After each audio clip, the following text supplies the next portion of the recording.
आम्ही लोकांना विनंती करत आहे की मोती तलावकडे एक पण बॅनर आपण प्लीज लावू नका, कारण मोती तलाव आपला सिटी सेंटर आहे, त्यांना स्वच्छ सुंदर ठेवा.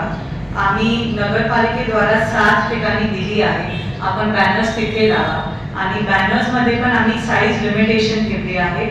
8 बाय 10 फीट मॅक्सिमम आम्ही अलाव करणार आणि अनधिकृत बॅनर्सना आम्ही लवकरात लवकर काढून घेणार. तर सर्वांना विनंती आहे, प्लीज आपण हे लक्ष ठेवा. आज एक नगराध्यक्षाच्या नात्यानं मी फक्त हे डिक्लेअर करेन की मी बॅनर लावणार नाही आहे.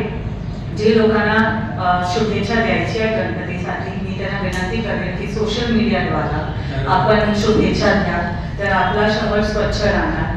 कारण महत्त्वाचा मुद्दा ते आहे की गणपती फेस्टिवल नंतर जेव्हा हे बॅनर्सना डिस्कार्ड केलं जातं, त्याच्यामध्ये आपले गणपती भगवान असते आणि ते कुठेतरी आम्हाला चुकीच्या वाटत आहे. तर सर्वांना ते विनंती असणार की आपण ते बॅनरचा वापर कमी करा, सोशल मीडियाद्वारा आपली शुभेच्छा द्या. आणि गणपती नियोजनसाठी पण आम्ही खूप काही ठिकाणी निर्णय घेतले आहे. बस डेपोचे रूट्स ठरवले आहे, पार्किंग स्पॉट्स ठरवले आहे आणि व्यापारी ना आम्ही विनंती करणार आहे, आपण सगळे आपले भाजीपाल्याचे स्टॉल्स असू दे, डेकोरेशन असू दे, ते सगळं व्हेजिटेबल मार्केटच्या आतमध्ये आम्ही प्रोव्हिजन करून देणार आहे. आपण आपले स्टॉल्स तिथे लावा, तर आपला शहर स्वच्छ, सुंदर आणि सिस्टमॅटिक पद्धतीने आपला पूर्ण फेस्टिवल होईल. नमस्कार.